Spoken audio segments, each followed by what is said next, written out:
Good evening. तो आज का टॉपिक स्टार्ट करते हैं, दैट इज़ आम वात। तो आम वात बहुत क्रूशियल सी डिसीज़ है, क्योंकि आम वात के बहुत ज़्यादा पेशेंट आते हैं और बहुत सारे पेशेंट आपके पास ऐसे आएंगे जिनके अंदर आम वात और वात रक्त वगैरह मिला रहेगा।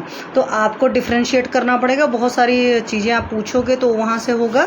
और आम वात के केस में ऐसे सिंपल सी अगर बात करें तो आम वात के केस में रस व स्रोतस की बहुत अच्छी खासी दृष्टि मिलती है, तो इसलिए हार्ट को भी आप मानते हैं, क्योंकि रस व स्रोतस का जो मूल है वो आपका हृदय और 10 धमनियाँ हैं। सिंपल सी बात है। लेकिन आम वात के जो मरीज़ मिलते हैं, मेजॉरिटी अभी आगे भी देखोगे इसमें फीमेल पेशेंट ज़्यादा मिलती हैं देन मेल के, तो स्ट्रेस का बहुत लंबा हेतु मिलता है। और साथ में आम वात के केस में आम है और वात है, मीन्स कि अपने कारणों से आम भी बना हुआ है और वात भी प्रकोपित हुआ है। तो यहाँ पर डाइजेशन की मतलब प्रॉब्लम रहेगी, इंडाइजेशन पेशेंट का मिलेगा ही मिलेगा, आम मल होगा। तो मल की भी परीक्षा करा सकते हैं। और आम वात के केस में जो मॉडर्न में डायग्नोसिस में होता है कि रूमेटेड अर्थराइटिस से ही मिलता जुलता है, एग्जैक्ट रूमेटेड अर्थराइटिस नहीं मानेंगे कि आपने RA फैक्टर पॉजिटिव पा लिया तो आपने समझ लिया कि आम वात है, और RA फैक्टर नेगेटिव आ गया तो आपने समझा कि आम वात नहीं है। ऐसा कुछ भी नहीं है। आप अपनी जो भी डायग्नोसिस भी बनानी होती है वो हमेशा डायग्नोसिस भी कोशिश करिए कि आप आयुर्वेद की बनाई। जैसे मैं बताऊं कि अभी मैंने केलॉइड की पेशेंट देखी थी और काफ़ी पहले भी उस बच्ची को देखा था। तो केलॉइड को हिंदी में ऑलमोस्ट व्रण ग्रंथि बोलते हैं। तो व्रण बना और व्रण के बाद में ग्रंथि बनी, इटसेल्फ सिंपल सी बात है। पिक में डालूंगी तो आप लोग देख लेना, तो उससे आपको समझ में आएगा। तो आयुर्वेद की जब बनाते हो तो वहाँ से आपको चिकित्सा करना बड़ा आसान हो जाता है। अब केलॉइड के दम पर सोचोगे क्या है कैसा है, व्रण ग्रंथि मीन्स व्रण बना था, नहीं तरीके से हील हुआ है, उसके अगेंस्ट में ग्रंथि मड़ी है, तो पक्का सी बात है आरोग्यवर्धिनी दे दोगे, कांचनार गुगुलू दे दोगे। हालांकि उसमें त्रिवंशक वगैरह भी बहुत अच्छा चूर्ण यूज़ काम करता है। साथ में मांसपाचक और मेदोपाचक दोगे ही, क्योंकि मांस धातु की अच्छी खासी उसमें तुष्टि होती है। तो आयुर्वेद की जब डायग्नोसिस बना लेते हो तो समझना आसान हो जाता है। तो इसी तरह आम वात में ज़रूर बनाइए। आम वात में भी जैसे अभी आपने वात रक्त में भी देखा था कि संधियों में वेदना होती थी, या तो कर अंगुल था या पाद अंगुल था, याद है वात रक्त के केस में। बट यहाँ पर है कि संधि सोत और सूल है। और यहाँ पर मैंने आपको एक चीज़ हमेशा बताई थी कि दैट इज शिफ्टिंग पेन होता है, कभी इस जॉइंट में पेन हो रहा है, कभी उस जॉइंट में पेन हो रहा है, तो इस तरह की चीज़ें होता है। आम वात का कोई भी चैप्टर की अगर बात करोगे तो चरक और सुश्रुत में कोई आम वात का चैप्टर नहीं है, मतलब एक स्वतंत्र अध्याय नहीं है। ग्रहणी रोगाधिकार के अंतर में ही इन्होंने चरक जी ने किया हुआ, उसकी चीज़ें बता दे रही हैं, बट एक चैप्टर उसके नाम से नहीं है। जैसे हमारे माधव जी ने अग्निमांद्य वगैरह पर प्योर चैप्टर लिखा हुआ था, स्वतंत्र अध्याय लिखा है, तो माधव जी ने इटसेल्फ यहाँ पर फिर से किया कि माधव निदान में आपके पास आम वात पर पूरा एक चैप्टर है। ठीक है, तो ये सारी चीज़ें हैं। तीव्र वेदना होगा आम वात की, चूँकि मैंने कई सारे पेशेंट्स देखे हैं तो इसलिए मैं बता रही हूँ। या जो बिच्छू डंकवत वेदना बोलते हैं ना, कि बिच्छू ने काटा, बहुत खतरनाक सा दर्द होता है, ये आपके आम वात में होता है। तो तीव्र वेदना होता है, सोत होता है, स्वेलिंग होता है, कर्मनाश होता है। कई बार इतना ज़्यादा पेन होता है कि पेशेंट जो होता है अपने हाथ या पैर को मूव नहीं करा पाता है, या जो भी जॉइंट्स हैं वो काम नहीं कर पाते, तो एक तरीके से फंक्शनल डिसेबिलिटी भी आ जाती है। और ये बीमारी जब लॉन्ग टर्म में बनी रहती है तो अंगुली वक्रता यहाँ पर भी आता है, जो आपके वात रक्त के भी पुराने केसेस में आता था। जब मैं आपको यूरिक एसिड वाला पढ़ा रही थी कि आप सिर्फ यूरिक एसिड देख करके नहीं करिएगा, आप अपनी डायग्नोसिस ज़रूर बताइएगा। हालांकि कुछ चीज़ें इसमें हैं, जैसे ठंडी का मौसम आएगा, बारिश का मौसम आएगा, तो उस वक्त ज़्यादा तकलीफ देता है। आपको आम वात वगैरह के केस में ही या सिंपल वर्ड में यूज़ करो, आम वात भी भूल जाओ, वात रक्त भी भूल जाओ। गांव के लैंग्वेज में गठिया बाय वाला वर्ड अगर यूज़ कर लो तो गठिया बाय आप देखते हो फैमिली हिस्ट्री मिलती है, आप पूछिए उसकी ननिहाल साइड भी पूछिए, उसकी दादीहाल साइड भी पूछिए। मतलब मैटरनल एंड फैटर्नल साइड जो है आपको दोनों को ही कंसीडर करना पड़ेगा। किसी भी एक साइड में प्रॉब्लम होती है तो आता ही आता है। पाचन संस्थान की विकृति आपको पूछना पड़ेगा, और हो सके तो पॉसिबल है ना तो आप पैटर्नल मैटरनल साइन की भी पूछ लीजिए, डाइजेशन की इशूज़। और मानसिक तनाव स्ट्रेस मैंने आपको शुरुआत में बता दिया। और स्ट्रेस का क्या है ना कि देखो, हर फैमिली में एक चीज़ें होती हैं, फूडिंग हैबिट्स लगभग सेम होती हैं, और हर बात पर जो टेंशन लेने की अच्छी खासी आदत होती है ना, वो भी फैमिली वाइज काफ़ी ज़्यादा सिमिलैरिटीज़ मिलती हैं। इसलिए आम वात के जब पेशेंट्स आते हैं तो इन सब सारी चीज़ों को देखना बहुत ज़रूरी होता है। इसीलिए फीमेल में ज़्यादा आता है, क्योंकि फीमेल पहले बहुत ज़्यादा स्ट्रेस लेने का करती थी, हालांकि आज की डेट में भी करती हैं। तो इस वजह से कुछ बीमारियां, जैसे आपने अब तंत्र वगैरह की स्टीरा वगैरह केस में पढ़ा था कि हाँ फीमेल को ज़्यादा होता है।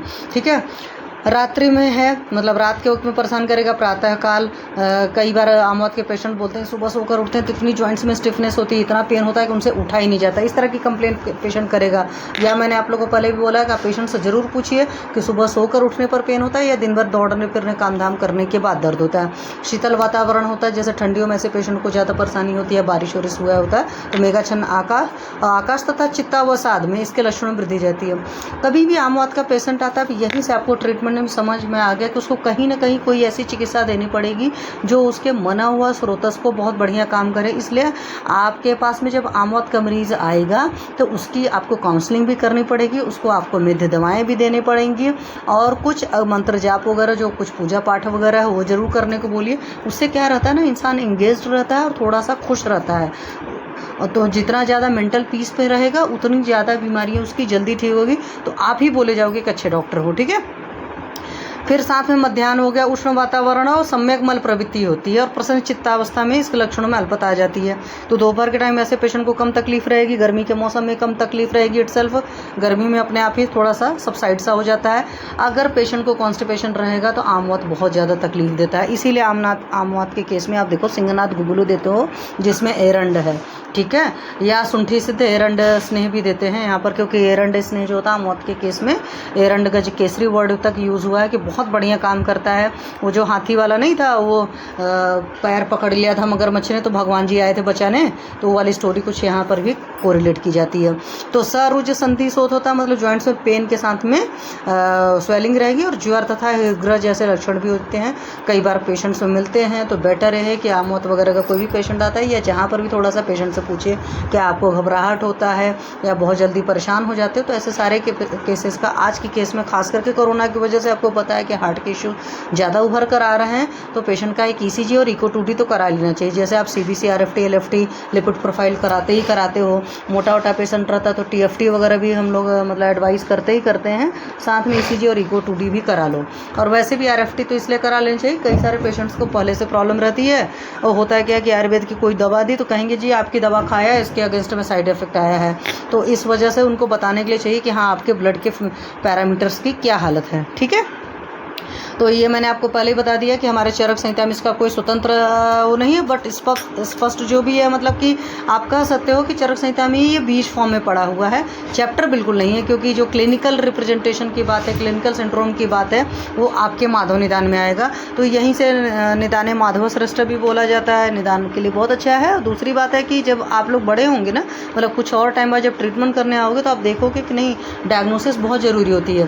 तो जैसे भैषज रत्नावली बड़ी अच्छी बुक है, लेकिन उन लोग के लिए अच्छी नहीं जो डायग्नोसिस नहीं कर पाते। तो पहले आपका माधव निदान वगैरह अच्छे रहने चाहिए, चरक सूत्र पढ़ करके, तब आपको ढेर सारी मेडिसिन का चाहिए होता है, तो वहाँ पर आपके पास में पड़ी हुई है भैषज रत्नावली। तो माधव निदान जरूर पढ़िए, जहाँ पर भी जिस चीज़ के बिल्कुल अलग से चैप्टर पड़े हुए हैं। हालांकि चक्रदत्त में भी अगर आप देखोगे तो चक्रदत्त में भी इस पर अलग चैप्टर पड़ा हुआ है। देखिए यहाँ पर है चक्रदत्त में आमवत चिकित्सा अध्याय है, तो और साथ में रसरत्न समुच्चय में शीत वातादि वर्ड यूज़ किया है, इसलिए मैंने यहाँ पर लगाया हुआ टिक, क्योंकि आपके पीजी एंट्रेंस एग्जामिनेशन में इस तरह के क्वेश्चन आ सकता है कि शीत वातादि चिकित्सा में किस रोग का वर्णन है रसरत्न समुच्चय में, या शीत वातादि चिकित्सा से आमवत किस बुक में है, तो वहाँ से आपको पता होना चाहिए कि रसरत्न समुच्चय में ये चीज़ है। और शारंगधर ने जो इसको रोग गणना प्रकरण में दिया, तो इस तरह के छोटे क्वेश्चन आपके पीजी एंट्रेंस एग्जामिनेशन में आ सकते हैं। और आमवत जो इटसेल्फ वर्ड है पुलिंग वर्ड है, आम और वात इससे बना, तो मीन्स वात भी प्रकोपित है और वात भी प्रकोपित है, तो ये आमवत है। माधव निदान में आमवत के निदान की अगर मैं बात करूंगी तो विरुद्ध आहार विहार हर जगह आता है, ये मंदाग्नि है, निश्चेष्ट पढ़ने लाइक एक्सरसाइजेज। तो बहुत सारे पेशेंट्स होते हैं जो काम नहीं करते हैं, और आजकल वैसे ही हर किसी की सेडेंटरी लाइफस्टाइल हो चुकी है, तो बहुत सारी हाउसवाइफ भी होती है तो काम क्यों नहीं करती हैं। झाड़ू पोछा बर्तन या डस्टिंग करना वो तो उनकी मेड ने कर दिया, उन्होंने क्या किया खड़े होकर सिर्फ कलछी चला ली, ठीक है, तो उसको लैक ऑफ एक्सरसाइज ही कहेंगे, या सिंपल वर्ड में समझिए कि वो इतना काम नहीं करते जिससे बॉडी से पसीना निकले। तो जब बॉडी से पसीना निकलता है तब वो काम होता है, वरना वो फिजिकल वर्क में नहीं आता। मेंटल वर्क आप भले बहुत ज़्यादा कर रहे हो, बट फिजिकल वर्क नहीं करोगे तो एक तरीके से जॉइंट्स में स्टिफनेस आनी ही आनी है। और ऊपर से क्या होता है, स्निग्ध आहार विहार जो भी आज की डेट में हम लोग जंक फूड खाते हैं, बहुत ऑयली स्पाइसी चीज़ें खाते हैं। स्निग्ध आहार मतलब वो नहीं दूध घी लगा करके खाने वाला सिस्टम, हालांकि बहुत सारे लोग वैसे भी होते हैं सेडेंटरी में भी बैठे बैठे खूब ड्राई फ्रूट्स खाना है, खूब दूध खाना है, दही खाना है, रात्रि में दही का सेवन करना है, इस तरह के भी पेशेंट्स आपको मिलेंगे। बट आजकल एलोपैथी के माइंडसेट वालों का एक अलग तरीके से खान पान होता है, ठीक है, तो वहाँ पर भी सोचने की ज़रूरत है। और जो जिम वाले लोग हैं, तो जिम में क्या होता है, जिम की जो भी एक्टिविटीज़ होती है उनसे सारे से आपके दोस्त हमेशा कोस्ट से शाखा में चले जाते हैं, तो इस वजह से भी जिमिंग के लिए आपको नहीं पेशेंट को मतलब प्रमोट करना है, बोलिए कि प्लीज़ आसन प्राणायाम करिए। क्योंकि आसन से क्या होता है, आपकी सारी जॉइंट्स की फ्लेक्सिबिलिटी आती है, और प्राणायाम से क्या होता है कि शाखा से दोष जो है कोष्ठ में आते हैं। तो इसलिए हमारा आसन और योग जो है, प्राणायाम जो है, वो सारी चीज़ें ज़रूरत है। और ये सब करने के बाद में व्यायाम करना है। जैसे आजकल बहुत सारे लोग को देते हो ना, खा पी लेंगे, कुछ टाइम हो जाएगा, उसके बाद जी जा करके हम जिम करने जा रहे हैं। तो इस तरह के भी बहुत सारे लोग आते हैं, हमने देखे हुए हैं, या रात में खाना खाकर सो गए, 1-2 घंटा हो गया है, ऐसे ऐसे भी फिटनेस फ्रीक अपने आप को बनते हैं, जो रात के 2-2:30 बजे उठ करके व्यायाम करते हैं। तो ये सारी जो वजहें होती हैं वो होती हैं। तो ये सब सारी चीज़ों से आपकी बॉडी में आमोत्पत्ति होगी और वात का प्रकोप होगा। और कहीं पर भी आम और वात दोनों अगर प्रकोपित हो रहे हैं तो पक्का सी बात है आम वात की हो जाएगा। तो कहने को तो बड़ी आसान सी डिसीज़ है, बट वाकई ट्रीट होने में बहुत मुश्किल लगती है, क्योंकि पेशेंट आपके पास नया नहीं आता। तो नया जो होता है वही साध्य है, वरना या असाध्य की अवस्था में भी ये बीमारी आ जाती है। उसके अलावा अत्यधिक अप्रिय चीज़ें कुछ लोग खाते हैं, अपवित्र खाते हैं, मतलब उल्टा पुल्टा जो बासी तेवासी बचा हुआ इधर बचा कुचा खा रहे हैं, गरिष्ठ भोजन खा रहे हैं, शीतल जैसे आजकल कोल्ड ड्रिंक पीना है, आइसक्रीम खाना है, खूब ठंडी ठंडी और भी चीज़ें चिल्ड करके, या फ्रिज में रखी हुई चीज़ें भी खा रहे हैं तो भी आपके पास आएगा। विषम आहार खा रहे हैं, जो आहार उनके लिए अनुकूल नहीं है। अभी आपने जब मैंने पढ़ाया था तो आप लोगों को बताया था ना कि साथ में के अनुकूल मतलब आपको जो चीज़ नहीं साथ में हो, जैसे if you are a vegetarian, आप नॉनवेज खाओगे तो आपके लिए नहीं बनी हुई है। या फैमिली हिस्ट्री में 500-600 सालों से जो आपके मतलब परिवार में खाना खाया जा रहा था, तो वही आपके लिए साथ में होता है, पीढ़ी दर पीढ़ी खाया जा रहा होता है। और आप क्या करते हो, अभी जो 25-30 साल से सिस्टम आया है, इसमें लोगों की फूडिंग हैबिट बहुत ज़्यादा चेंज हो गई। जो चीज़ें कभी देखा नहीं था, सुना नहीं था, उन चीज़ों को खाना शुरू किया। तो आपका जो जेनेटिक लेवल पर बॉडी बनी हुई है ना, वो इस चीज़ को डाइजेस्ट करने के लिए उस तरीके से नहीं बनी है। तो प्लीज़ उसको सिर्फ फ्लेवर के लिए रखिए, उससे पेट भरने की कोशिश न करिए। तो ये सब सारी चीज़ें भी आपको अपने पेशेंट को समझाना है। मलमूत्र के बेगों का धारण करना जो है, अब बहुत सारे लोग होते हैं काम करने बैठते हैं तो यूरिन का बेग आया, पॉटी का बेग आया, तो उसको होल्ड करते हैं। तो चाहे पब्लिक मीटिंग में है, चाहे अपना वर्क कर रहे हैं, या किचन में भी लेडीज़ क्या होती है, इस तरह के बेगों का धारण करती हैं। जैसे मैंने आप लोग को बताया ना, दातार जी ने किया हुआ कि लेडीज़ की जब ट्रीटमेंट करने चलते हैं तो हमेशा मानकर चलते हैं कि बस्ती व स्रोतस जो है वो मान कर चलते हैं, मतलब इसके क्या बोलते हैं, अम्बिलिकल रीजन के आसपास जो भी कहीं पर भी ना, अब जब आप ये करो तो एक पेन, एक टेंडरनेस रहती है, तो लेडीज़ में कुछ चीज़ें मान कर चली जाती हैं। हालांकि आजकल लेडीज़ को ही नहीं, मैं तो कहती हूँ एमएनसी में भी जॉब कर रहे हैं, जो लोग टीचिंग सिस्टम में हैं उनके लिए भी ज़रूरी है। खास करके जो प्राइवेट स्कूल होते हैं ना, वहाँ पर टीचर अलाउ नहीं होता क्लास को छोड़कर 1 मिनट के लिए जाने के लिए, तो वहाँ पर बेगों का धारण की हिस्ट्री मिलती है। दिवासन की हिस्ट्री आपको पता है, बहुत सारे मरीजों का होता है कि दिन भर काम कर लेंगे, थक करके बेहाल होकर 2-2.5 घंटे 3 घंटे दिन में सोएंगे। और ऐसे सारे पेशेंट्स को देखेंगे जो दिन में 2.5-3 घंटे सोते हैं ना, फिर उनको रात में अच्छी नींद नहीं आती है। फिर रात्रि जागरण का भी उनका हो जाता है, या कुछ लोग का बहुत कठोर बिस्तर पर सोते हैं, हालांकि ये चीज़ तो कम मिलती है। और किसी केसेस में ऐसा भी होता है कि कोई बहुत बड़ी बीमारी पहले से पड़ी हुई थी, उसकी वजह से बहुत स्ट्रेस हुआ, और जब भाई कोई भी बीमारी लंबी पड़ी रहेगी तो स्ट्रेस होगा ही होगा, और उससे फिर क्या, स्ट्रेस की वजह से आपका डाइजेशन इशू फंसेगा, तो आम और वात सब सारे प्रकोपित होकर के उसके वजह से होते हैं। अब मेंटल लेवल पर भी जाओगे, ईर्ष्या, जिन भी लोगों के अंदर ईर्ष्या बहुत ज़्यादा होती है, जलन बहुत ज़्यादा होती है, दूसरों की सक्सेस को नहीं पचा पाते हैं, उनके साथ भी बहुत बड़ी प्रॉब्लम होती है। हमेशा दूसरों की सक्सेस का दिल खोल करके स्वागत करिए। आपके अंदर कहाँ कमी थी, आप नहीं कम्पीट क्यों कर पाए, आप इस वजह को देखने की कोशिश करो, काम करने की कोशिश करो। लेकिन ये नहीं कि दूसरा सक्सीड कर गया, दूसरा टॉप कर गया तो तकलीफ होने लगी। द्वेष है वो भी एक तरह का उसी तरह का हो गया, काम हो गया। एक्सेस डिज़ायर जिन लोग के अंदर हो जाती है, वहाँ पर भी इस तरह की तकलीफ होती है। क्रोध बहुत ज़्यादा जो लोग करते हैं, क्योंकि क्रोध करने से पहले पित्त प्रकोपित होगा, फिर इंडाइजेशन की इश्यूज़ धीरे धीरे सारे क्रिएट होने लगते हैं। लोभ है, बहुत ज़्यादा लालच करते हैं। तो ऐसा क्या होता है ना कि जो लोग लालच वगैरह या मोह वगैरह चीज़ों में अंदर कॉन्स्टिपेशन की हिस्ट्री कॉज होती है। लोभ का मतलब आप you want to hold the things. तो ऐसे लोग का ऐसा नहीं होता कि सिर्फ चीज़ों को संग्रह करना चाहते हैं, उनके मन पर भी बातें उसी तरह से संग्रहित रहती। तो जिनके मन पर भी बातें बहुत संग्रहित रहती हैं, वो सारे पेशेंट कॉन्स्टिपेशन के मिलते हैं, और लॉन्ग टर्म में उनको बहुत सारी बीमारियां होने का होता है।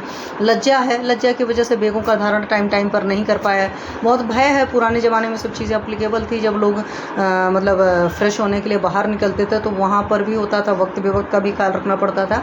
इसलिए अभी तो नहीं, लेकिन जब से मतलब ये आपका बाथरूम वगैरह घर के अंदर होने लगा तब से तो ठीक है। पहले बहुत टाइम में पहले होता था ना कि लेडीज़ हैं तो सुबह 4 बजे ही जाएंगी, हल्का सा वो होगा, तो इस तरह की सारी चीज़ें होती। तो वहाँ पर भी बेगों के धारण की हिस्ट्री लेडीज़ में पहले बहुत मिलती थी। हालांकि अभी कम मिलती है, लेकिन अभी और वजहों से अभी MNC वालों को मिलती है अभी, और हमारी जो वर्किंग पैटर्न बना है ना उसकी वजह से हमारे अंदर है।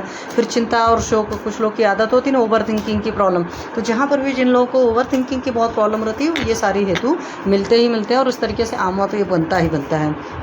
ठीक है, तो ये आपके सारे हेतु हो गए। फिर अजीर्ण हो गया, खाना नहीं पचाया फिर भी खाने की, आप देखो मेजॉरिटी लोग का रहता ना, टाइम हो गया जी हमें यहाँ जाना था, वो करना था, ऐसे करना था, एक लॉजिक होता है और खाना खाते रहते हैं। या कुछ लोग को अपने जीवा पर कंट्रोल नहीं होता, अपने को भूख नहीं लगी है, दूसरा बंदा खा रहा है तो उसको देखा देखिए हम भी खाएंगे। ये जो कंसेप्ट है बहुत गलत है। फिर विबंध है, कॉन्स्टिपेशन रह रहा, मानसिक तनाव है, स्ट्रेस बहुत ज़्यादा ले रहे हैं, डिप्रेशन की स्टेज है, तो इन सब सारी चीज़ों की वजह से बढ़ जाता है। मतलब अगर आमवात का मरीज है तो उसको बोली कि बगैर भूख लगे नहीं खाना है, ठीक है, और आपको विबंध बिल्कुल नहीं होना चाहिए, स्ट्रेस नहीं लेना है, फालतू में परेशान नहीं होना है, क्योंकि इन सारी चीज़ों से आपका चाहे संधि शोथ है चाहे शूल दोनों ही बढ़ जाते हैं। तो उसके अलावा वात प्रकोपक कारण में रुच्छ शीतल विषम आहार विहार है, अपोषण है, जो भी खाने पीने के तरीके जंक फूड है, जो भी चीज़ें खाते हो उससे आपको पता है न्यूट्रिशन नाम की चीज़ एक पच्छर नहीं जाती। मान लीजिए पिज्ज़ा की बात करेंगे तो बहुत सारे लोग बहुत वो करते हैं कि पिज्ज़ा में तो भाई सब्जियाँ पड़ी हैं। अरे बंदे, बेस किस चीज़ का है? बेस है मैदे का। आपकी बॉडी उस मैदा को डाइजेस्ट करने के लिए नहीं बनी थी, और फिर उसमें दबा कर वो चीज़ पड़ता है, चीज़ जैसे खींचो तो ऐसा लगता है प्लास्टिक का पता नहीं कौन सी चीज़ खींच रहा है। तो आपकी बॉडी इस चीज़ को थोड़ी डाइजेस्ट करने के लिए बनी थी, उस चीज़ वगैरह के लिए। अब अंग्रेजों से कंपेयर मत करो, अंग्रेजों की पीढ़ियों ने उस तरीके से खाया हुआ है तो इसलिए उनको अप्लीकेबल है, बट आपके लिए नहीं अप्लीकेबल है। तो आप अपने फ्लेवर के लिए खा लो, कभी काल को महीने 2 महीने में एक बार हमने खा लिया, 1-2 स्लाइस ले लिए, अब पता चला ना जी हम पिज़्ज़ा ऑर्डर करके पूरा फुल एक पिज़्ज़ा खा रहे हैं। कहीं सारे ऐसे लोग भी होते हैं जो आपको डेली या वीकली या खाने वाले मिल जाएंगे। तो ये सारी चीज़ें जो होंगी ना इंडाइजेशन की इशूज़ क्रिएट करेंगे ही। तो वहाँ पर कोई पोषण नहीं होता, क्योंकि वो सब्जियां भी ना जिस तरीके से गार्निशिंग हुई, बोलते हैं ना संस्कारों ही नाम कुरान धारम, तो दुनिया भर के जो उसमें संस्कार करे और भी न जाने क्या क्या फालतू डाला, उन सब्जियों के भी न्यूट्रिशियस वैल्यू को लेकर चले जाते हैं। अगर आप घर में भी बनाकर खाते हो, मैं वहाँ पर भी बात कर रही हूँ। संधियों में आघात, चोट चपेट लग जाना, वो तो ट्रॉमा तो आपको पता ही है कि अपने आप में बहुत बड़ा हेतु हो जाता है। अतिचक्रमण, जो लोग बहुत ज़्यादा चलते हैं उनका वात प्रकोपित होता ही होता है। बहुत सारे लोग ये देखोगे ना 10,000 कदम चलना है, 20,000 कदम चलना है, तो मैंने ऐसे लोग को भी देखा कि लोग 25,000 कदम एक दिन चल रहे हैं बेवकूफ़ों की तरह। तो हमारी बॉडी किस चीज़ के लिए बनी, हमें व्यायाम कितना करना है, आयुर्वेद में एकदम क्लियर कट डिफाइन है कि माथे पर आपके पसीना आ गया तो व्यायाम वहीं बंद हो जाता है, क्योंकि अर्धशक्ति व्यायाम करना है।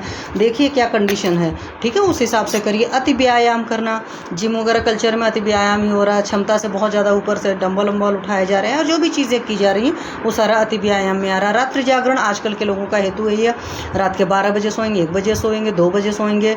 कुछ और सुंदर सुंदर लोग हो जाते हैं 4-4 बजे सोते हैं।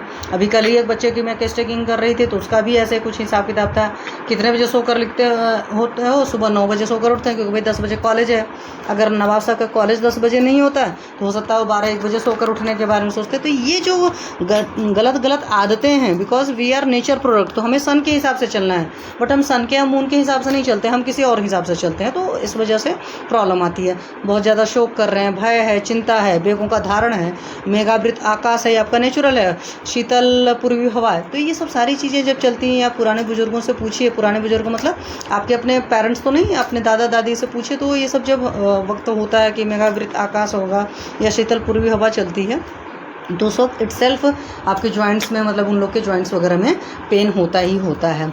ठीक है, तो ये एक डेफिनेशन दी गई है, मधुकोशकार ने दी है। आमम अन्न रसम केचित मल संचय प्रथम 2 दृष्टिम च मधुकोश, मतलब अपक को अन्नरस मल संचय दोषों की प्रथम दृष्टि तथा दोषों की परस्पर मूर्छना जो है आम है। इसको सिंपल वर्ड में समझिए, हालांकि मैंने इस पर अपने फेसबुक पर लाइव सेशन दिया था, उस पर भी समझाया था, आप लोग जाकर मेरे यूट्यूब पर इस सेशन को देख सकते हो। आम को सिंपल लैंग्वेज में आप ये समझना चाहते हो तो आम मतलब होता है कच्चा। कच्चे का मतलब ये है कि जो आपका खाना था उसको जो सही पचना चाहिए तो सही से नहीं पचा, तो वो अधपका सा खाना है। अब वो जो आहार रस बनी है वो कच्ची सी है, अधपकी सी है, वो अधपकी सी ही आहार रस सारे धातु में ट्रैवल करेगी, और सारे धातु में जब वो अपक्व सी चीज़ ट्रैवल करेगी तो वहाँ पर कुछ न कुछ पंगे क्रिएट करेगी, और वो एक तरीके से आम जो होता है हमेशा मार्गावरोध करता है, क्योंकि आम है कफ उसमें गुण ज़्यादा है, तो चैनल को ब्लॉक करने का काम करता है। जब ब्लॉक करेगा तो वात चल ही नहीं पाएगा, तो इसलिए जब कभी मार्गावरोध होता है तो उसकी वजह से वात इटसेल्फ प्रकोपित हो जाती है। इसलिए जब हम कोई चिकित्सा करते हैं, रहता है हमारा है मार्गावरोध। लेकिन हम पहले वात का अनुलोमन कराते हैं, हम उसको देते हैं रास्ता। भाई लंघन दीपन पाचन क्यों कराते हो? सिर्फ इसी वजह से कराते हो कि अधिकतर जगह आपके पास में मार्गावरोध हुआ है, मतलब आपने उस रास्ते को, जैसे पाइप थी, पाइप कहीं से ब्लॉक हो गई। अब ब्लॉक हो गई तो कहीं से मूवमेंट तो होगा नहीं, कचरा इकट्ठा होना शुरू करेगा, इधर की चीज़ उधर जाएगी। तो कहते हैं पेट के अंदर घुमड़ रहा है सारे दोष। कुछ लोग कहते हैं ना पेट के अंदर ही कुछ इधर उधर चला रहा है।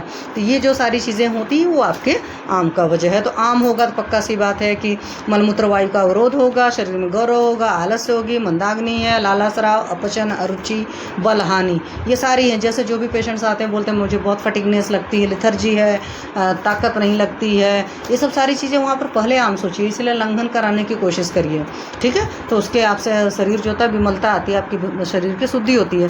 इसलिए पुराने ज़माने में फास्टिंग या उपवास को इतनी कीमत दी जाती थी, क्योंकि हर किसी को पता था कि ऐसे तो कोई अपने खाने से हटेगा नहीं। बहुत सारे लोग होते हैं ना, मतलब पृथ्वी पलट जाएगी अगर उन्होंने एक टाइम या 10 मिनट लेट खाना खा लिया। तो उनका इतना रहता है कि ये डस्टबिन है, इस डस्टबिन में टाइम पर सारी चीज़ें डालनी चाहिए। स्टोरेज हाउस है, इसमें ब्रेकफास्ट, लंच, डिनर, दूध, स्नैक्स, न जाने क्या क्या कचरा डालना है।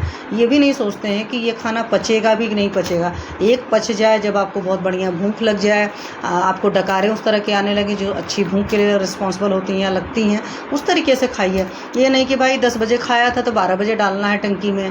क्यों? इसने कहा आपका खाने का क्या इतनी पावर है? भस्मक रोग हो गया है क्या? इतना सब डाइजेस्ट हो जा रहा है। तो प्लीज़ एक ख्याल रखिए, क्योंकि बहुत सारे पेशेंट्स मेजॉरिटी आपके इसी तरीके से आते हैं और उसी वजह से तकलीफ़ होती है, ठीक है। तो ये यहाँ पर इस बात का आपके आमवात के मरीज को ज़रूर बताना है। फिर उसके बाद हम बात करेंगे 1 मिनट।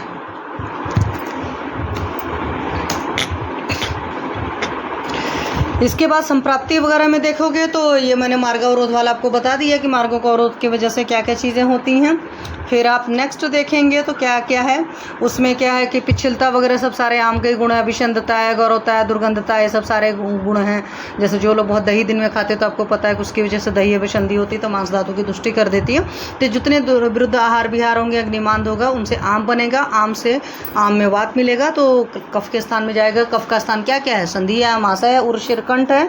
फिर इनसे धमनियों में ट्रैवल हो रहा है, उनसे कोष्ठ में जा रहा है, उससे आमवात बन रहा है, तो उससे पूरे शरीर में जा रहा है, स्रोतोवरोध हो रहा है, सब सारा चीज़ है। और मॉडर्न का भी यही है, इंटेरोपैथी है, अंदर के कुछ लाना है। फिर एंटीजन ऑफ जीआईटी ओरिजिन, फिर सर्कुलेशन इन ब्लड, एंटीबॉडीज़ बनेंगे, एंटीजन एंटीबॉडी रिएक्शंस बनेंगे। ये जो मॉडर्न वाले कहते हैं कि आपकी ऑटोइम्यून डिसीज़ है, और मैं सिंपल लैंग्वेज में आपको समझाती हूँ कि कॉन्फ्लिक्ट है। इट मीन्स कि ऑटोइम्यून डिसीज़ का सिंपल सा है, आपकी बॉडी के अंदर ही 2 तरह की सेल्स बनने लगती हैं, पॉजिटिव सोचती है, नेगेटिव सोचती है, मतलब दोनों एक दूसरे से एंटी सोचती हैं और फिर एक दूसरे के साथ लड़ना शुरू करती हैं। That is the root cause of autoimmune disease, या that is known as the conflict. मतलब सिंपल सा है कि आपका ब्रेन अलग डायरेक्शन सोच रहा, आपका हार्ट अलग डायरेक्शन सोच रहा, आप किसी एक की मर्जी का भी कर रहे हो तो गलत कर रहे हो। आपका दिल दिमाग एक ही तरीके सोचना चाहिए। जैसे बहुत सारे लोग जो दिखावे की ज़िंदगी जीते हैं, मैं यहीं पर फीमेल का इशू क्यों आता है कि बहुत सारी फीमेल आज की डेट में मेल भी हो चुके हैं। बहुत सारे लोग दिखावे की ज़िंदगी जीते हैं, अंदर से उनको पता है कि क्या सही है, बट बाहर से कुछ गलत कर रहे होते हैं, मतलब उसके उलट कर रहे होते हैं। तो ब्रेन तो उनका जान रहा होता है ना कि अंदर से ये सही था, कर रहा है ये, तो उस बंदे की बॉडी में इटसेल्फ 2 तरह के सेल बनना शुरू होते हैं जो आपस में एक दूसरे से अंदर ही अंदर एक घमासान चल रहा है, जिसको पुराने ज़माने में हमारे यहाँ लोग बोलते थे द्वंद्व। तो जब अंदर द्वंद्व चलता है तो अंदर का द्वंद्व परेशान कर देता है, क्योंकि आपकी एक हाथ दूसरे हाथ को मारे तो फिर कोई ताकत नहीं उसको रोक सकती है ना।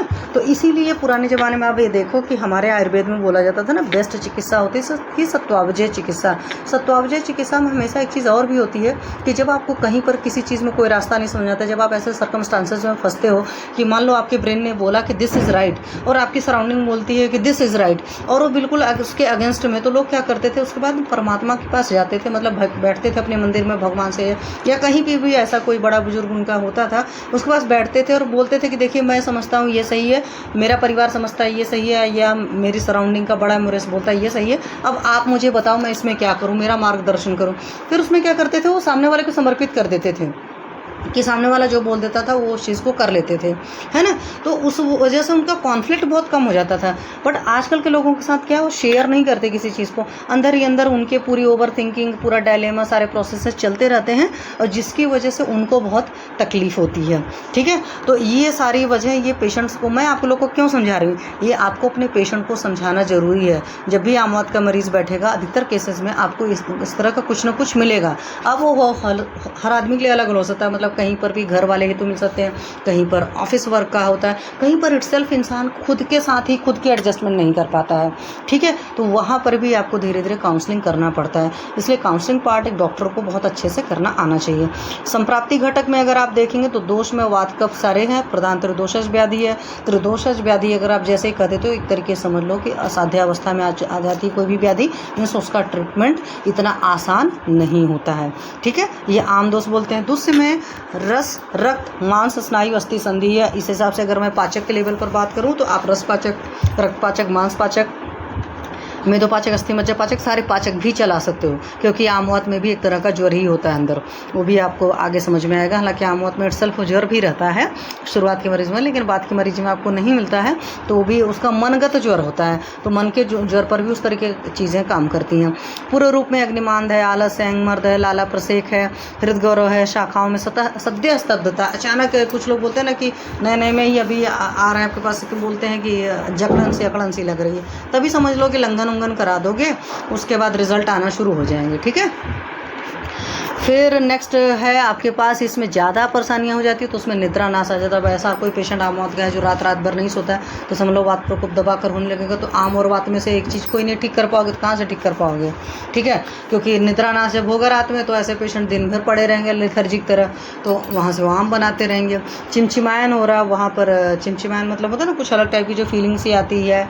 चिमचिमायन वर्ड के लिए मैं क्या कहूँ, जैसे चींटियाँ उटियाँ चलती हैं, कुछ इस तरह की फीलिंग आती है। अरति मीन्स बेचैनी, रेस्टलेसनेस की कंडीशन है, किसी भी कंडीशन में वो कंफर्टेबल नहीं रह पाता है। कल भी मैंने आपको बताया था रोम हर्ष हो रहा है, तो ये सारे असाध्य अवस्था के लक्षण हैं। सामान्य रूप में देखोगे तो संधि शोथ दिखता है, ज्वाइंट्स के में स्वेलिंग रहेगी, पीड़ा रहेगा, दाह रहेगा, राग रहेगा, उत्सेद रहेगा, कर्मनाश रहेगा, और संपूर्ण शरीर में भी वेदना रहेगी। जैसे मेरी एक पेशेंट थी तो उनकी काफ़ी खराब कंडीशन है, तो उसमें सारी चीज़ें दिखती हैं। तो सो मैं आपको बता रही हूँ, अंगमर्द, शोथ, अरोचक, तृष्णा, आलस्य, अंग गौरव और अजीर्ण, और सतत कटिशूल बना रहता है। अगर त्रिक संधि में होता है तो उस केस में उठने बैठने में असमर्थ हो जाता है, और बराबर अगर शोथ की कंडीशन बनी रहेगी तो पक्का सी बात है रोगी पंगु हो जाएगा। मीन्स उसके जॉइंट्स में प्रॉपर डिफॉर्मिटी आ जाती है कंप्लीट। तो कंप्लीट डिफॉर्मिटी आ जाने के बाद जॉइंट्स में फ्लेक्सिबिलिटी है ही नहीं, तो कहाँ से चल फिर पाएगा इंसान। तो इस तरह की अगर आप टाइप में डिफ्रेंशिएट करेंगे तो वातज, पित्तज, कफ, सन्निपातज होता है, और उसके अलावा एक्यूट और क्रॉनिक। तो आमवात के जो मरीज आपके पास है आयुर्वेद में ट्रीट होने के लिए आते हैं वो अधिकतर क्रॉनिक होते हैं, क्योंकि पहले तो भाग कर एलोपैथ में जाकर उल्टा पुल्टा कचड़ा वचड़ा खा करके तब हमारे पास आते हैं। तीव्र अवस्था क्यों बढ़ जाएगी, जब कभी भी तीव्र अवस्था, एक्यूट स्टेजेज, इन सब चीज़ों से बढ़ती है।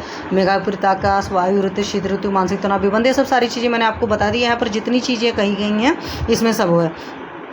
अब देखो एक चीज़ है, निद्रा विपर्य वर्ड आपका कहाँ पर आया है, तो ये क्वेश्चन आपकी पीजी एंट्रेंस एग्जामिनेशन से क्वेश्चन आ सकता है। तो निद्रा विपर्य वर्ड यूज़ हुआ है आम वात के केस में। तो यहाँ पर क्या होता है कि इंसान रात्रि में सुबह तो वात वृद्धि हो जाएगी, रात्रि जागरण करेगा और नाड़ियों संवेदना बनकर संधिशूल में वृद्धि हो जाएगी। तो रात में पेन वगैरह ज़्यादा रहेगा तो पेशेंट सो ही नहीं पाएगा।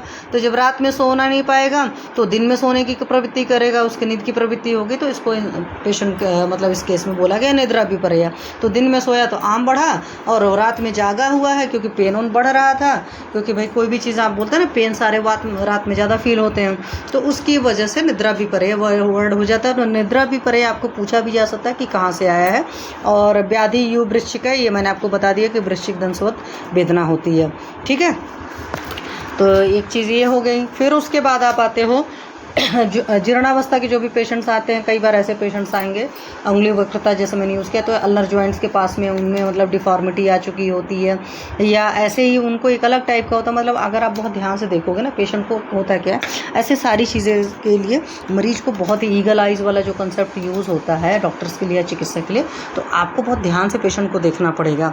ठीक है, और ये सब सारी चीज़ें बहुत लास्ट स्टेज में मिलती हैं। शुरुआत में आम वात का मरीज आएगा तब आपको ये नहीं मिलेगा कि उसकी डिफॉर्मिटी आ चुकी है, जॉइंट्स वगैरह वगैरह में, ये बाद में होता है कि अंदर डेविएशंस वगैरह हो जाता है, रिस्ट जॉइंट से हो जाता है, तो इसको मृदंग विकृति बोलते हैं। तो इस तरह का वर्ड आपको पीजी एंट्रेंस एग्जामिनेशन क्वेश्चन पूछा जाता है कि मृदंग विकृति किस में पाई जाती है। तो मृदंग विकृति जो है आपके आम वात के मरीज में होती है। ठीक, दोषानुसार क्या होगा, मान लो अधिक वेदना, निद्रा नाश वगैरह हो रहा है, पक्का सी बात है वात का है। अभिदा हो रहा है, उसमें रक्तिम वर्ण है, पिपाशा दिख के है, सब सारी चीज़ें होंगे, पक्का सी बात है पित्त हुआ गया। और गीले कपड़े से लपेटे के माथे गौरव कंडू बहुमूत्रता आ रही है। बहुमूत्रता लक्षण आपके पास आम वात के मरीज को भी आता है, सिर्फ डायबिटीज़ के पेशेंट को नहीं आता है। मतलब कि आप हमेशा जब किसी को पूछते हो ना यूरिन ज़्यादा हो रहा है तो तुरंत हम लोग शुगर लगाते हैं दिमाग में, नहीं, जहाँ पर भी आम रहेगा वहाँ रहेगा और आम वात के भी मरीज को रहेगा। मेरा तो सिंपल सा कंसेप्ट है, मैं तो आम वात से नहीं सोचती, मैं पेशेंट को सिंपल पूछती हूँ रात में कितनी बार यूरिनेशन के लिए जाते हो, तुरंत दिमाग में लगाओ आम है, क्योंकि बॉडी की आदत होती है एक्सपेल करने की। बॉडी नेचुरली अपने आप को हील करना चाहती है तो उसके लिए वो कुछ ना कुछ करती रहती है, हम लोग ध्यान नहीं देते। तो वहाँ पर उसका आम का पाचन करा देंगे, लंघन दीपन पाचन लोमन कराकर, तो पेशेंट को आराम आ जाता है। ठीक है, फिर उपद्रव में क्या क्या हो जाता है कि कई बार हार्ट में विकृति आ जाती है, इसलिए आजकल लोग आम वात को कंसीडर ज़्यादा अच्छे से करने लगे हैं, वरना नहीं। एक अंदर की बात बताऊं मैं आपको, आम वात के मरीज को अगर स्ट्रेस का हेतु ज़्यादा रहेगा तभी हार्ट की प्रॉब्लम आएगी, अगर स्ट्रेस का हेतु नहीं होगा तो आम वात ही नहीं डेवलप हो पाता है, सिंपल सी बात है। ठीक है, और साथ में कोलाइसिस वगैरह, मतलब कि अगर कई बार जॉइंट्स बहुत ज़्यादा स्टिफ हो जाते हैं, बहुत ज़्यादा हार्ड हो जाते हैं, तो लॉस ऑफ फंक्शंस है, डिफॉर्मिटी, ये सब सारी चीज़ें आ जाएंगी। तो पक्का सी बात है कि भाई एक बार डिफॉर्मिटी आने के बाद में फिर उसको जॉइंट्स को अपने शेप में लाना नेक्स्ट टाइम पॉसिबल हो जाता है। इसीलिए हमेशा शुरू से कोशिश करनी चाहिए कि डिफॉर्मिटी आने ना पाए। तो इस बात को पेशेंट को आपको समझाना है, क्योंकि पेशेंट क्या होता है, थोड़ा सा आराम होता है ना, फिर लापरवाही करना शुरू कर देता है। और बहुत सारे पेशेंट जो क्रॉनिक वाले होते हैं, स्ट्रेस की वजह से फिर हाई बीपी भी उनको हो जाता है, एसिडिटी वगैरह की प्रॉब्लम हो जाती है, रात में नींद भी नहीं आती है, इंसोम्निया वगैरह प्रॉब्लम हो जाती है, फिर डिस्पनिया वगैरह प्रॉब्लम होने लगती है, फिर हार्ट डिसीज होने लगते हैं या डिप्रेशन वगैरह सबकी प्रॉब्लम। क्योंकि भाई ये बीमारी हो तो गई, लेकिन उस बीमारी के अगेंस्ट में बहुत ज़्यादा स्ट्रेस लेने लगोगे तो थोड़ी होगा ठीक। विषाद रोग वर्धराना, तो विषाद से तो रोग बढ़ेगा, ठीक थोड़ी होना, ठीक तो होगा सौमनस्य से। खुश रहेंगे तो जल्दी ठीक होंगे, मीन्स खुश रहेंगे, होपफुल रहेंगे। और इसीलिए सत्वापजय चिकित्सा हमेशा की जाती है, क्योंकि अवर सत्व के मरीज की हर बीमारी असाध्यावस्था में जाने ही लगती है। ठीक है, साध्यता में आपको पता है नवीन होना चाहिए, पेशेंट के अंदर बल होना चाहिए, तो ऐसे सारे केसेस में वो साध्य होता है। अगर एक दोष होंगे तो भी साध्य होता है, दो दोष हो जाते तो तुरंत या पे हो जाता है। अवर सत्व का बंदा हो, सारी जॉइंट्स में आ चुका हो, उसके अंदर ताकत नहीं हो, तो उस केस में हमेशा वो आपका असाध्य होता है। और कई बार ये ऐसा होता है कि आम होता है ना, आज ठीक हो गया, कुछ साल बाद फिर से करेंस हो जाता है, इस तरह के भी पेशेंट्स आपको मिल रहते हैं। तो रिलैप्सिंग बहुत ज़्यादा इस केस में होती है। इसीलिए कंटिन्यूअस फॉलोअप में रखना चाहिए ऐसे पेशेंट को। जब ठीक भी हो जाता है ना, तो उनको बोलना है कि हर 15 दिन पर आपको आकर मुझे बताना है, कि उनको बोल देना है, क्योंकि किसी भी वक्त में आपकी चीज़ें बढ़ेंगी तो लापरवाही करने की आदत पड़ जाती है ना। वैसे भी जीर्ण जो भी व्याधियाँ होती, पेशेंट मनमानी करना शुरू कर देता है। कुछ लोग ऐसे भी होते हैं, उनको पता चला बीमारी ज़िंदगी भर रहनी है, अरे यार बीमारी तो रहनी है, खाते जाओ कचड़ा, उनको नहीं समझ में आता है। जब पेन बहुत ज़्यादा होता है, इसीलिए हर बीमारी में परमात्मा ने दे रखा कि दर्द हो, कि इंसान कुछ तो समझे। तो आम के पाचन हेतु इसमें लंघन, तो इसका चिकित्सा सूत्र अगर आप लोग रट लोगे तो बहुत अच्छी बात होगी। जैसे ज्वर की चिकित्सा सूत्र था ना, लंघनम स्वेदनम कालो यागु तिक्त रस, तो जब आपको चिकित्सा सूत्र याद रहता है तो आपको चिकित्सा करना बहुत आसान हो जाता है। ऐसे यहाँ पर है लंघनम स्वेदनम, यहाँ भी है। फिर है तिक्तम दीपिनानी कटुनीच, मतलब लंघन कराएंगे पेशेंट को, स्वेदन कराएंगे तिक्त द्रव्य और दीपन द्रव्यों से सेवन कराएंगे और कटु द्रव्य सेवन कराएंगे, क्योंकि पांचभौतिक संगठन में याद रखोगे ना, तो इधर आपके वाले हैं सारे अग्निवर्धक वाले हैं। फिर विरेचन कराओगे और निरामावस्था में स्नेह का पान कराएंगे, सामावस्था में स्नेह पान निषेध है। बस्ते आम मारते, तो बाद में बस्ती वगैरह का सारा सेवन कराएंगे। और ये हमारे चक्रदत्त का है, चक्रदत्त जी ने ही बैतरण बस्ती दे रखी है आमवात के अंदर में, तो आप वहाँ से देख सकते हो चक्रदत्त से रेफरेंस। ठीक है, तो यहाँ पर लंघन शुरुआत में कराते हैं, फिर विरेचन कराते हैं और शोधन तथा क्षार बस्ती देने को इन्होंने बोला हुआ है। ठीक है, सर्वांगीण शोधन तो करना ही है। रुच्छ स्वेद का निर्देश किया है, जो बालुका स्वेद करते हैं, हालांकि बालुका स्वेद में सैंडो डाल करके जब आप करते हैं तो रिजल्ट ज़्यादा अच्छा आता है। यहाँ पर शोथग्न लेप वगैरह भी हैं कुछ, उस केस में पेशेंट को भी कराते हैं। कटुतिक्त आहार द्रव्य देंगे, दीपन पाचन औषधियों से साधित देंगे। और हमेशा ऐसे सारे केसेस में पेशेंट के अग्निबल को जरूर देखना है, पेशेंट का मल शोधन हो रहा है नहीं हो रहा है, मीन्स उसका विरेचन कराते रहना। एकल औषधियों में भल्लातक है, भल्लातक का बहुत सोच समझ कर करिएगा कि बहुत ही ज़्यादा उष्ण होता है। और पित्त प्रकृति के मरीज को भल्लातक मत देने की गलती करिएगा प्लीज़। ठीक है, निरुंडी आप अच्छे से यूज़ कर सकते हो, रासना है, गोरख है, पुनर्नवा है, शुंठी, पिपली, कुपीलू, कुपीलू हालांकि सेफर साइड है भल्ला तक आपके, पर वो भी पित्त प्रकृति वालों को नहीं देते हैं। गुक्षु है, रसोन है, प्रसारणी, गिलो है, एरंड, स्नेह, शिलाजतु, गुगलू, अश्वगंधा इत्यादि का एकल प्रयोग कर सकते हैं। मैं जो करती हूँ नॉर्मली मैं कैस्टर ऑयल का ज़्यादा करती हूँ, वैसे मैं सीधे सिंगनाथ गुगलू लिख देती हूँ, वो मेरे को ज़्यादा बढ़िया रिजल्ट आता है। ठीक है। फिर स्वरस में निर्गुंडी है, रासना है, पुनर्नवा। जैसे अब मान लो पेशेंट को स्वेलिंग वगैरह, तो पक्का सी बात है पुनर्नवा दोगे तो स्वेलिंग निकल जाएगी, तो अच्छा रहेगा। ठीक है। क्वाथ में आप रासना पंचक है, रासना सप्तक है, रासना दसमूल है, तो रासना दसमूल मैं ज़्यादा प्रीफर करती हूँ। हालांकि मेरे को दशमूला से ज़्यादा अच्छा लगता है, मैं उसी को दे देती हूँ, बट रासना दसमूल देंगे तो ज़्यादा अच्छा काम करेगा। रासनाथ भल्लत का आदि है, सुंठे आदि, पुनर्नवा कषाय भी दे सकते हो, तो पुनर्नवा भी क्या करेगा वहाँ से निकालेगा तो स्वेलिंग में आराम आ जाएगा। दसमूल भी इसी तरीके से करेगा, शट्टे आदि भी है। फिर चूर्ण में पंचसम चूर्ण दे सकते हो, बहुत बढ़िया डाइजेशन पर काम करता है। अजमोदादी चूर्ण दे सकते हो, अजमोदादी चूर्ण मैं यूज़ करती हूँ, खासकर कफ वात टाइप की जब संप्राप्ति ज़्यादा रहती है तो वहाँ पर अजमोदादी यूज करिए। चतुर्बीज आप दे सकते हो, चतुर्बीज सोचो कितना ईजी सा है, अपने अपने उसमें पढ़ा हुआ भेषज कल्पना वाली में आप बनाकर अलग से रख सकते हो अपने पास, पेशेंट को खुद से दे सकते हो, ऐसा नहीं मार्केट से लेना पड़ेगा, जिसमें मेथी वगैरह सब सारे चंद्रसूर वगैरह पड़े ना चतुर्बीज में।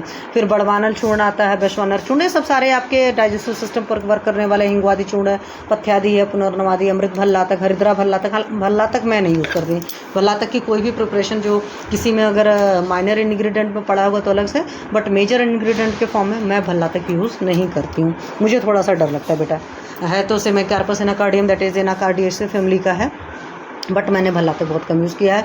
पंचकोल मैं काफ़ी यूज़ करती हूँ, आप पंचकोल का चूर्ण भी यूज़ कर सकते हो, और पंचकोल साथ ही जल भी दे सकते हो ऐसे पेशेंट को पीने के लिए।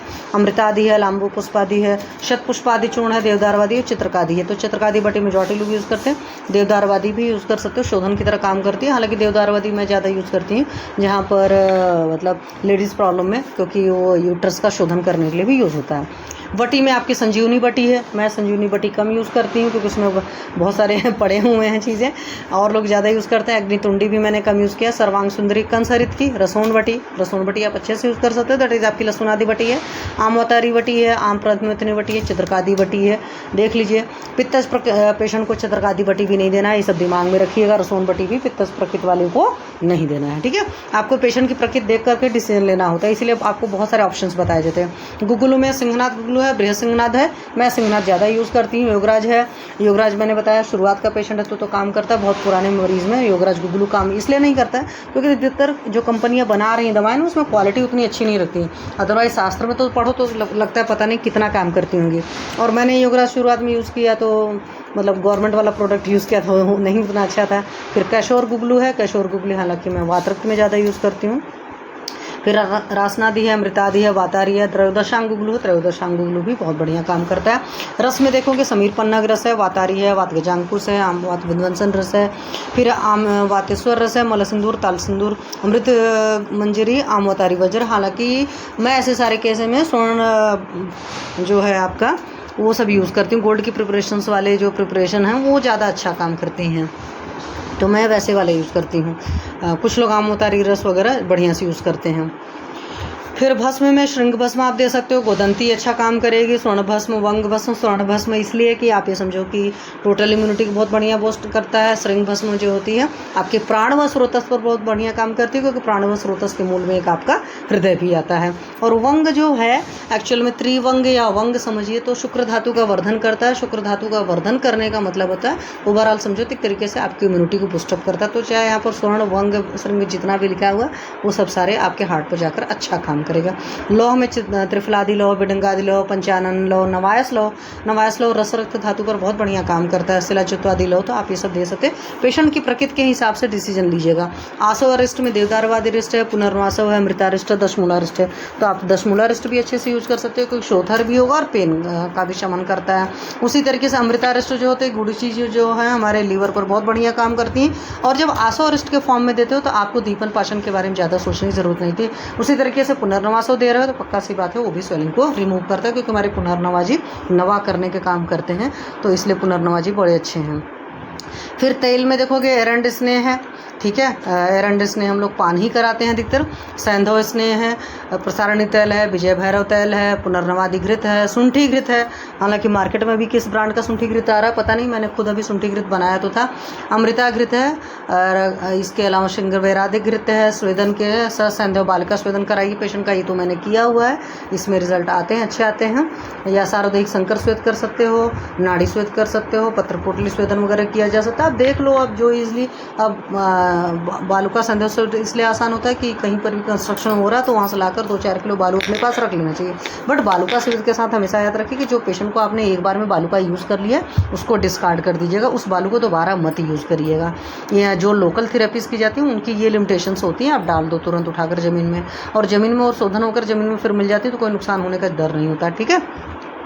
स्नेहन जो है हमेशा निराम अवस्था में किया जाएगा, आम अवस्था में कभी भी स्नेहन नहीं किया जाएगा, इस बात को याद रखिएगा। पीड़ा होने पर पंचगुण तेल है, विषगर्भ तेल है, महाविषगर्भ तेल है, मैंने आपको पहले ही बताया था कि ज़्यादा कुछ नहीं समझ में आया सामान्य निराम अवस्था तो आप विषगर्भ या महाविषगर्भ यूज़ कर सकते हो, पिंड तेल भी यूज़ कर सकते हो।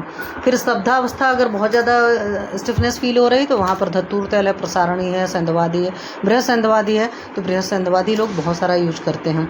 विरेचन के लिए आप पथ्यादि बटी दे सकते हो, पथ्या मतलब आपकी हरितकी की है, मधुयष्टि चूर्ण भी दे सकते हो। आप देख लो पेशेंट के हिसाब से क्या, देखो सोचो मधुयष्टि चूर्ण आपकी मुलेठी जो है वो भी विरेचन के लिए अच्छा काम करती है, लेकिन ये जो बहुत मृदु कोष्ठी होगा उसके लिए काम करेगी, क्रूर कोष्ठी को नहीं काम करेगी, मैं आपको पहले बता दूं। हरितकी चूर्ण आप दोनों तरह के पेशेंट को दे सकते हो मात्रा के हिसाब से। एरंड स्नेह अच्छे से काम करता है, depend on the her patient के हिसाब से। आप सारे मतलब मृदु मध्य क्रूर में सब में इस्तेमाल कर सकते हो, आपको मात्रा अलग अलग बढ़ानी पड़ेगी। इस पर भी मैंने एक वीडियो बनाकर डाला हुआ है कि मृदु वाले को कैसे देंगे, मध्य वाले को कैसे देंगे, क्रूर को कैसे देंगे। तो विरेचन देना हो तो आप त्रिफला चूर्ण कैसे उसमें यूज़ कर सकते हो, तो इस पर एक मेरा यूट्यूब पर पड़ा हुआ है, आप लोग सुन लेना, आपको बहुत काम आएगा। फिर बस्ती के लिए दशमूल क्वाथ की बस्ती दे सकते हो, सैंधवादी तेल की, नारायण तेल की 4 बस्ती, हालांकि मैंने तो वैतरण बस्ती दे रखी है, बट आगे मेरे पास कोई पेशेंट आएगा तो मैं उसको सोच रही हूँ दशमूल क्वाथ की बस्ती दूंगी। क्यों? क्योंकि आमवत का मरीज हमारे पास आमावस्था में आता है, तो आमावस्था में दशमूल क्वाथ दो। अब दशमूल क्वाथ का मतलब नहीं कि सिर्फ दशमूल क्वाथ पड़ेगा, दशमूल का भरण आप मार्केट से ले लीजिए, काढ़ा बना लीजिए, और फिर उसमें जो सैंधव है, शहद है, कल्क है, ये सब सारी चीज़ें तो आपकी पड़ेंगी, थोड़ा सा स्नेह पड़ेगा ही पड़ेगा, उसके साथ ये पड़ेगा, मतलब क्वाथ बनाकर तो 1 आवर एटलीस्ट प्रिपरेशन में लग जाता है नीरो बस्ती के जब मटेरियल बनाओ, ठीक है। फिर लेप में आप दशांग लेप भी यूज़ कर सकते हो, शतादि लेप भी, हिंसादि लेप है, शतपुष्पादि, निर्गुंडी पत्र। कुछ नहीं समझ में आता आपके पास, सोचो हरिद्रा का लेप है, हरिद्रा के लेप के लिए बस वही कच्ची हल्दी ले लीजिएगा। मार्केट की हल्दी आप सोचो कि पानी डालकर यूज़ करो ना, उसका मुझे नहीं लगता कोई रिजल्ट आएगा। सेक में निर्गुंडी और एरंड पत्र और हरिद्रा आदि की या लहसुन पिंड की बनाकर कर सकते हो। तो निर्गुंडी, एरंड पत्र और हरिद्रा जो है थोड़ा सा सस्ता पड़ेगा, हालांकि हरिद्रा अगर आपने लगा कर रखा है तो अच्छी सी बात है, अदरवाइज़ वो भी कॉस्टली ही पड़ जाएगा, ठीक है। पथ्य में रसोन है, हिंगू है, शुग्रू, एवानी, मरीच, जीरक, शुंठी, शाली चावल, यो, करेला, बथुआ, परवल, लौकी, नींबू पत्र, गोमूत्र, मधु, उष्ण जल, कटुतिक्त रस प्रधान द्रव्य, मृदु व्यायाम कराना है, बट दैट शुड बी मृदु। उष्ण वस्त्र, बहुत ठंडे ठंडे नहीं कपड़े पहनने, इस बात का ख्याल रखना है। कुछ लोग होते हैं ना फैशन के चक्कर में कम कपड़े पहनते रहते हैं और ठंडी के मौसम में और ठंडी लग करके उनका आम मौत के मरीज होते हैं, तकलीफ हो जाती है। पंचकोल सिद्ध जल दे सकते हो, जैसे मैंने बताया था ना शुरुआत में आम पाचन के लिए जो मेरा तरीका आम मौत के केस में, मैं तो पेशेंट को 3 दिन एटलीस्ट कंप्लीट लंघन कराती हूँ और शुंठी सिद्ध जल देती हूँ। तो आप लोग पंचकोल सिद्ध जल भी दे सकते हो, रुच्च बालिका स्वेद करा सकते हो, विबंधनाशक आहार विहार दीजिए, ऐसा न चीज़ें खाए जिससे वो मैदा सैदा खाएगा तो पक्का सी बात है विबंध रहेगा, तो विबंध नहीं होना चाहिए। फिर एरंड तेल का प्रयोग अत्यंत हितकर है या विशेष रूप से वातसामक है, तो यहाँ पर देखिए वर्ड है भैषज रत्नावली का निहंती आसेव एव एरंड स्नेह केसरी। तो पूछा जा सकता है एरंड स्नेह केसरी कहाँ से आया हुआ है, तो ये भैषज रत्नावली में ये टर्मिनोलॉजी यूज हुई है। आमवात गजेंद्रस्य शरीर वनचारिण, ठीक है, कि तो जो इसमें आमवात रूपी हाथी टहलता रहता है, उस आमवात रूपी हाथी को मारने का काम ये एरंड जी करते हैं, ठीक है।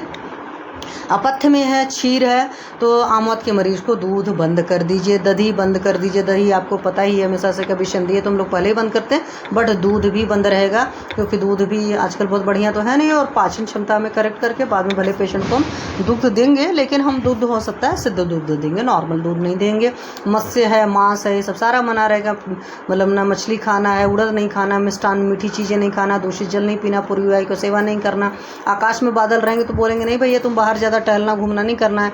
विरुद्ध आहार विहार का सेवन, असात में आहार, पशु पक्षी का मांस, बेगों का धारण, रात्रि जागरण, चिंता शोक आलस्य और अभिसंधि गुरु एवं पिछल पदार्थ बद्ध हैं। तो ये जो दुनिया भर के सॉसेज मॉसेज नौटंकी आती है, ये सारे आपके पिछल में ही आ जाते हैं। जो बड़ी चिप चीज़ें क्या खाते हो, म्योनीज और क्या बोलते हैं उसको, जो भी पास्ता उस्ता में डालते हैं चीज़, उसे सब सारे आपके पिछल में आएंगे। तो बहुत ही स्लाइमी टाइप के जो फ्लूइड हैं वो सभी सारे मना रहेंगे। अब संधि में आपका दही चीज़ आ ही गया गुरु, तो बढ़िया बढ़िया आजकल जो भी खाया जाता है, जैसे राजमा है, काबुली चने हैं, कड़ी दही, सब सारे गुरु में आते हैं। और मांस तो इटसेल्फ आता ही आता है। और व्यवस्था पत्र की बात करो तो निदान प्रयोजन, संक्षिप्त क्रियाओं को निदान प्रयोजन कराना ही है। लघु रुच उष्ण कटुतिक्त आहार का सेवन कराएंगे, यथोचित व्यायाम चक्रमण कराएंगे, मतलब पेशेंट टहलेगा फिरेगा, ऐसा नहीं कि बिल्कुल स्टेशन की तरह बेड पर बैठेगा। निरामावस्था में स्नेहन स्वेदन का पूर्व संशोधन कराएंगे, बट विशेषतः मृदु विरेचन और बस्ती कर्म वगैरह कराएंगे ही कराएंगे। साथ में इसमें बालुका संदेह सुविधा है, पुराण में नाड़ी वाष्प स्वेद करा सकते हैं, या जीर्ण आमवत मतलब क्रॉनिक वाले में षष्ठीशाली पिंड स्वेद भी करवा सकते हैं। और चिकित्सा पत्र में संजीवनी बटी दिया, जो आपके दीपन पाचन का भी काम करेगी, तो पेन का भी किलर का काम करेगी। शुद्ध की पुली इटसेल्फ बहुत बढ़िया पेन किलर का काम करता है। और रस सिंदूर बट ख्याल रखें, देखिए 150 मिलीग्राम है, मतलब एक रत्ती से थोड़ा सा ही ज़्यादा है। और रस सिंदूर 100 मिलीग्राम है। हालांकि मैंने रस सिंदूर और शुद्ध की पुली अभी तक ऐसे मतलब पर्सनली नहीं, उसके जो मेरा व्यवस्था पत्र है मेनली मैं उसमें महायुवराज गुगलू, सिंहनाथ गुगलू ये सब लिखती हूँ। बृहत्वा चिंतामणि रस, इस तरह की चीज़ें कराती हूँ, लंगन उंगन कराती हूँ, मेरा अपना अलग तरीके से। तो आमवातारी रस है, 2 टैबलेट बीडी चला दिया, संजीवनी बटी 2 टैबलेट TDS चला दिया, 10 मूल अरेस्ट दे दिया। अब 40 ml इन्होंने लिखा है, बट आप पेन के लिए देना चाहते हो तो 80-100 ml दे सकते हो। ठीक है। अश्वगंधा चूर्ण रात में दे दीजिए, हालांकि इन्होंने प्रातः सायं दिया है, आप रात में दे देंगे तो पेशेंट को और बढ़िया नींद आएगी। हालांकि मैं जैसे और ज़्यादा चीज़ें यूज़ करती हूँ, सारस्वत अरिस्ट वगैरह, आशो अरिस्ट के फॉर्म में। आपको पता है कि अरिस्ट जो होते हैं उसमें दीपन पाचन की जरूरत नहीं पड़ती, तो आप उस तरह की चीज़ें। और वैसे भी फीमेल जो होती है ना 50 घंटे सोचती रहती है, तो उनको सारस्वत अरिस्ट वगैरह ऐसे केसेस में आप देंगे तो बहुत बढ़िया काम करेगा। और वैसे भी कोई भी पेशेंट को 2 तरह से दवाएँ दी जाती हैं, जो एक डायरेक्शन में सोचता है, या जो लोग 50 चीज़ें सोचते हैं। जैसे बिजनेसमैन होता है वो मल्टीपल डायरेक्शन में सोचता है, मतलब मल्टीपल डायरेक्शन में वो स्ट्रेस लेता है, तो वहाँ पर एक अलग तरह की दवा दी जाती है। और कोई चीज़ एक इंसान ना किसी एक बात को सोच कर स्ट्रेस लेता है, तो उसका अलग तरीके से होता है। ये हमारे उसका 5 भौतिक का रूल है, तो वहाँ पर अलग तरह से दवाएं दी जाती हैं। मतलब स्ट्रेस ही है, और दोनों ही स्ट्रेस में सोचना है, लेकिन एक चीज़ पर सोच रहा है, 10 चीज़ पर सोच रहा है, उस हिसाब से मेडिसिन चेंज हो जाती हैं। फिर अभ्यंग के लिए निरामावस्था में ही कराएंगे, इस बात का हमेशा याद रखिएगा। बुक में मतलब एग्जाम में जब लिखोगे तो ऐसा मत लिख देना अभ्यंग लिखना निरामावस्था में, वरना एग्जामिनर ना तुरंत मार्क्स काट लेते हैं, वो सोचते ये कहाँ से घुस गया। और सत्वावजय चिकित्सा जरूर कराएंगे, काउंसलिंग बहुत जरूरी है, आश्वासन वगैरह कराएंगे, पूजा पाठ वगैरह सारी चीज़ें सब बताएंगे। ठीक है। तो ये चैप्टर आज आपका कंप्लीट हो गया। इसके बाद आपका मूत्रवह स्रोतस शुरू होगा, और मूत्रवह स्रोतस में भी आज की डेट में आपको काफ़ी मरीज मिलते हैं।